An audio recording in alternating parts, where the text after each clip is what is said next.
Get out. Now. Ethan Blackwood's voice cracked like a whip as he watched yet another nanny drag a suitcase down the mansion steps, crying, humiliated, defeated. It was the 9th in 15 days, and behind the locked nursery door, 3-year-old Leo screamed like a storm trapped in a tiny body, kicking walls, throwing toys, biting anyone who dared come close. Ethan was 35, heir to a construction empire, a man who could buy silence, power, and obedience. But 6 months after his wife Diana died in a car crash, his house didn't feel like a home anymore. It felt like a battlefield. Not because Ethan grieved loudly. He didn't. He was too controlled, too cold. The real chaos lived in Leo's grief, the kind that doesn't know words, only rage. Then came Maya Reed, the 10th candidate. 28, visibly pregnant, wearing a too large blazer like armor. The housekeeper raised an eyebrow. Ethan didn't bother hiding his contempt. Pregnant? And you think you can handle my son? Maya didn't promise miracles.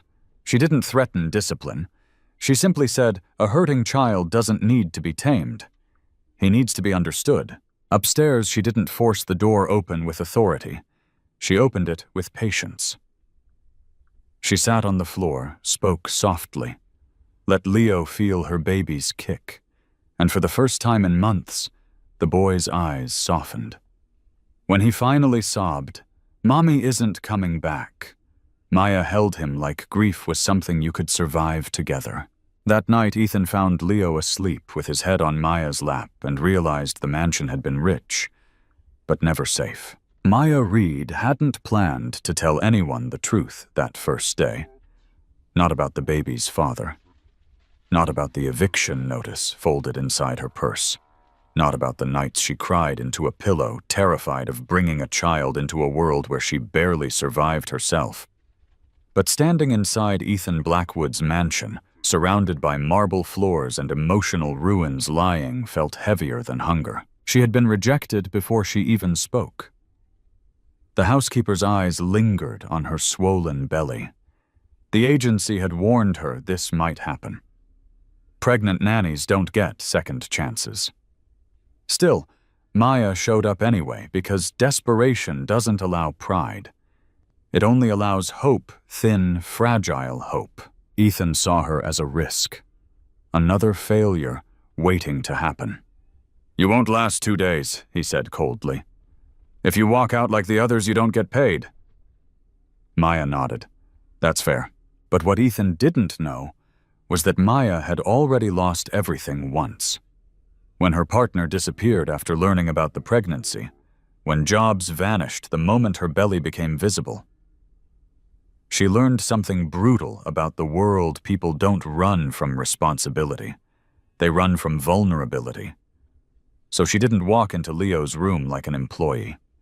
She walked in like a human being. She noticed the scratches on the door, the broken toys, the small boy sitting on the floor clutching a one-armed teddy bear like it was the last thing anchoring him to life. Maya didn't correct him, didn't scold. She sat. She waited. She let silence speak first. And when Leo placed his tiny hand on her belly and felt the baby kick back, something cracked open. Not just in him, but in her too. Two broken souls recognizing each other. That night alone in her small room near the nursery, Maya pressed both hands to her stomach and whispered, "We'll be okay." She didn't know if it was a promise or a prayer. Down the hall, Ethan stood outside his son's door longer than usual, haunted by a truth he wasn't ready to face yet. The woman he almost rejected might be the only one who truly saw them both. Maya never tried to control Leo. That was the quiet miracle. Where others raised their voices, she lowered hers. Where they demanded obedience, she offered presence. She didn't clean the chaos. First, she sat inside it with him, cross-legged on the floor, surrounded by broken toys and broken trust. "Can I sit here?"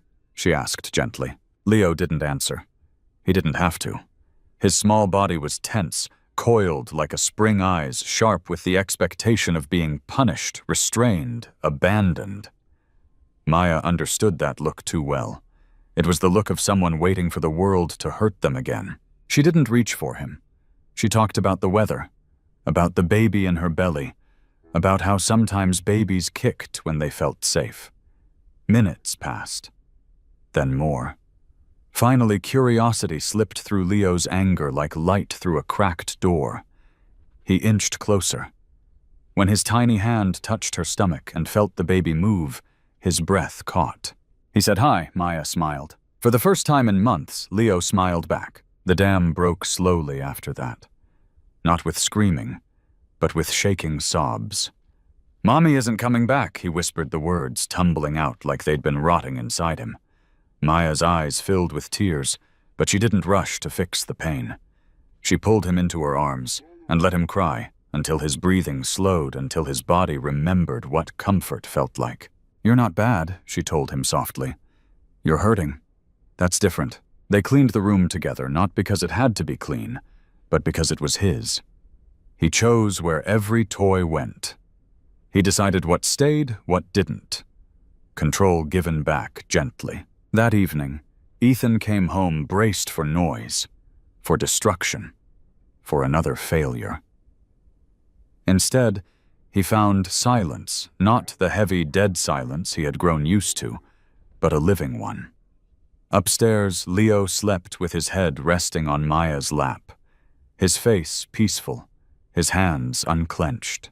Ethan stood frozen in the doorway, chest tight. For the first time since his wife died, his son looked safe. And for the first time, Ethan wondered if love, not money, not rules, had been the answer all along. That night, something shifted inside Ethan Blackwood, and it terrified him. He stood in the hallway long after Maya had carefully laid Leo in bed, watching his son sleep like a child who finally felt safe enough to rest.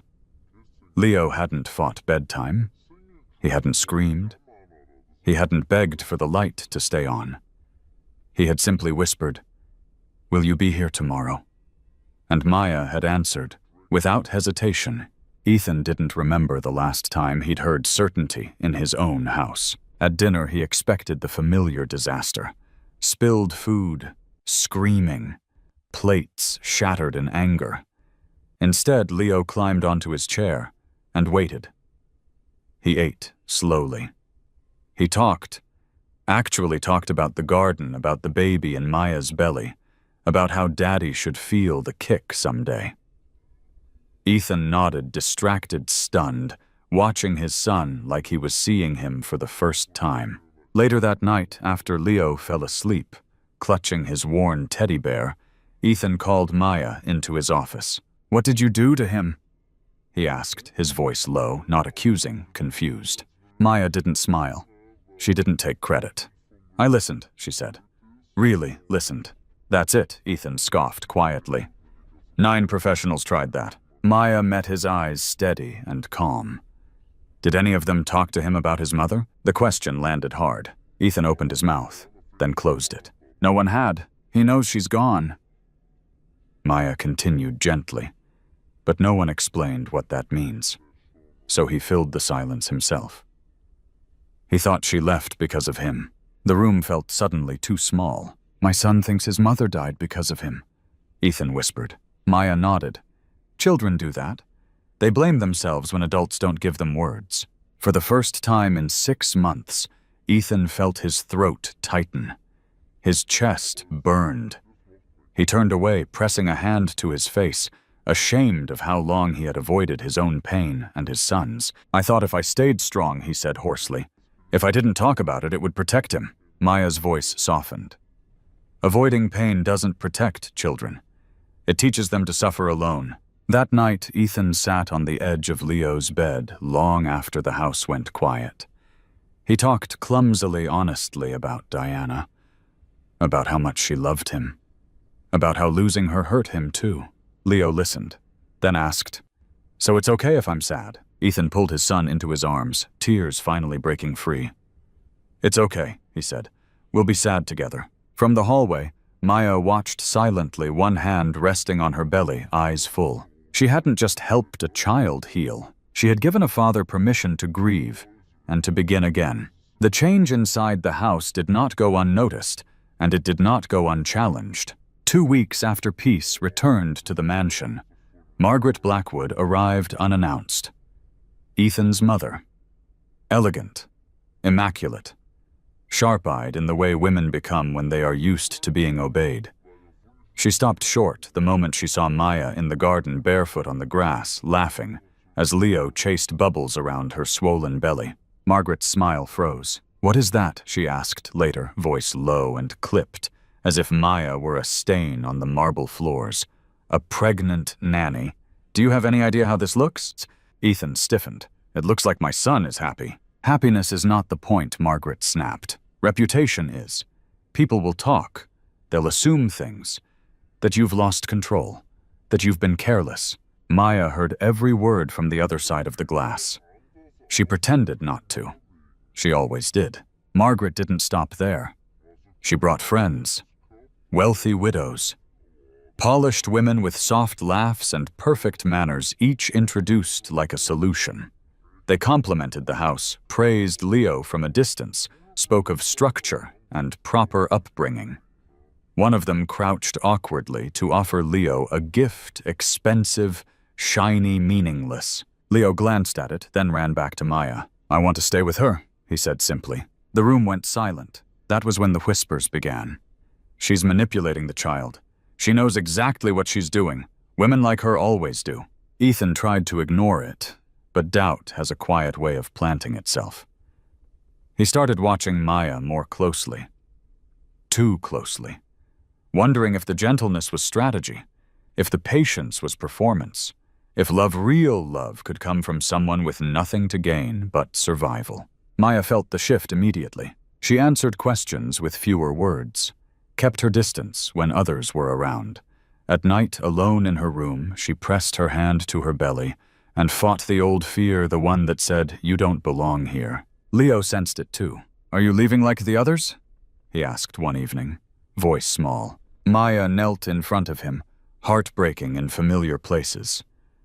"No," she said, choosing truth carefully. "Not unless someone makes me." Down the hall, Ethan stood listening, torn between two worlds, the one he was born into and the one slowly healing under his roof. For the first time in his life, love demanded something money couldn't buy. A choice, and choosing it meant standing alone. The truth didn't arrive gently. It arrived like a wound being torn open in daylight. Ethan had always known his mother was capable of cruelty when she believed she was protecting him. But hiring a private investigator crossed a line he never imagined she would dare to step over. The folder landed on his desk, heavy with accusation filled with half-truths dressed up as facts. Dismissed for theft. Affair with a married man. Manipulative behavior. Each word struck harder than the last. When Ethan confronted Maya in the garden, his voice wasn't angry. It was worse. It was disappointed. She went pale. Leo was still there, kneeling in the dirt building, something crooked and hopeful with his small hands. Maya sent him inside with a smile that didn't reach her eyes. The moment he disappeared, her strength gave way. "Yes," she said quietly. "Some of it is true." Ethan felt the ground tilt beneath him. She told him about the ring she never stole. About the employer who accused her because jealousy was easier than truth. About the man who promised love, then vanished when pregnancy became real, married afraid, unreachable. About being judged before she ever had a chance to explain. "I didn't tell you everything," she admitted, tears slipping free, "because I was afraid you'd see me the way they do. You should have trusted me," Ethan said, pain thick in his chest. "I trusted you with what mattered," she whispered. "With Leo. With my heart." The words hung between them, raw, fragile, undeniable. That night, nothing felt certain anymore. Ethan sat alone, replaying every warning, every doubt, every moment of tenderness he had questioned. He had asked himself if Maya's love was real. But Leo answered the question for him. He found them in the hallway standing apart, both wounded by the same silence. "Are you mad at her?" Leo asked, eyes wide and afraid. Ethan knelt. "I'm confused." Leo nodded like he understood far more than he should. When people are confused, they say things that hurt, he said softly. But when you love someone, you forgive them. It wasn't wisdom. It was truth. Later, Ethan went to Maya's room and found her packing. Again. I can't stay where I'm always on trial, she said, voice steady but broken. Ethan stepped forward. I don't want perfection, he said. I want honesty. And I want you. She looked up, stunned.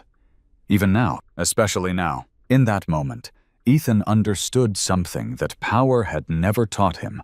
Love isn't proven by a clean past, but by choosing each other after the truth is known. And this time he chose her. Ethan didn't sleep that night. He sat in the dark of his office, the city lights blinking like distant questions outside the window, replaying every warning, every insult, every moment fear had tried to disguise itself as reason. His mother's voice echoed in his head. Think of your reputation. Society's voice followed. Think of what people will say. But then another voice cut through the noise, small, clear, and impossible to ignore. Papa, please don't make her leave. Ethan found Leo sitting on the edge of his bed, clutching his worn teddy bear eyes, glassy with the kind of fear that comes from losing too much too early. She didn't lie about loving me, Leo whispered. She didn't lie about loving you. That was the moment Ethan understood. Love wasn't a calculation. It wasn't safe. It didn't wait for approval. Love was a decision, one that demanded courage instead of comfort. The next morning, Ethan walked into the garden where Maya stood alone, hands resting protectively over her belly, staring at a future she was preparing to face by herself.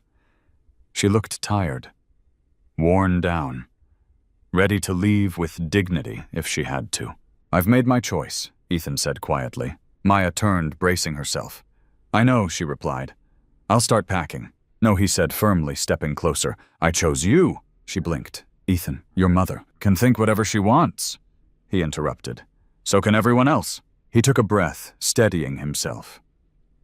I choose the woman who healed my son when money couldn't.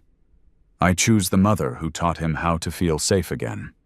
I choose the person who stayed when leaving would have been easier. Tears spilled down Maya's face. You don't owe me this. I know, he said softly. That's why it matters. Later that day, Ethan stood in front of his mother and her circle, his voice calm, but unshakable. I'm not dismissing her, he said. I'm building a family with her. And if you can't respect that, then you don't get access to my life or my son. Silence followed. Shock. Disbelief. But Ethan didn't waver. That night, as Leo slept peacefully down the hall, Ethan took Maya's trembling hands in his. I don't want you here as an employee, he said. I want you here as my partner, as my family. She shook her head through tears. You're talking about raising a child that isn't yours. He smiled gently. Any child raised with love becomes mine. Maya's breath caught when he dropped to one knee. Marry me, Ethan said. Let's stop surviving alone. She didn't answer with words. She answered by staying. And for the first time, Ethan Blackwood chose love over legacy and found something far greater waiting on the other side. The house didn't change overnight, but it breathed differently. 2 months later, the mansion that once echoed with slammed doors and silence was filled with soft cries, hurried footsteps, and nervous laughter. Maya's baby girl arrived just before dawn, tiny and perfect, wrapped in trembling arms that had waited a lifetime for her. Ethan stood beside the hospital bed, holding Maya's hand, as if letting go might break the moment. Leo climbed onto the chair, eyes wide with wonder, whispering, She's really ours. And somehow she was. Ethan signed the papers without hesitation. He gave the baby his last name, not because blood demanded it, but because love already had. When they brought her home, Leo ran ahead, announcing proudly to the empty halls, We're a family now. And for the first time, the word home felt real. The wedding came quietly. No headlines, no elite guests, just vows spoken in the garden, Leo holding the rings with shaking hands, the baby asleep against Maya's chest. Ethan looked at the woman he almost let walk away and understood something simple and life-altering. The best things he ever found were the ones he never planned for. Months later, even his mother returned, hesitant, humbled, meeting her granddaughter with tears instead of judgment. Love once given time and had softened even the hardest hearts. And that was the miracle. Not wealth, not power, but the courage to choose love when it costs you comfort. Sometimes the people who save us don't arrive polished, approved, or easy to explain. They arrive broken, misunderstood, and carrying their own storms. And if we're brave enough to look past fear, pride, and social judgment, we might just find our real family waiting there. Because family isn't defined by blood status or perfection. It's defined by who stays, who heals, who loves, especially when it's hard. If this story touched something inside you, tell us in the comments. Do you believe love can redefine family? And if you want more stories that remind us what truly matters like this video, subscribe to the channel and share it with someone who needs a little hope today. Because maybe, just maybe, this story found you for a reason.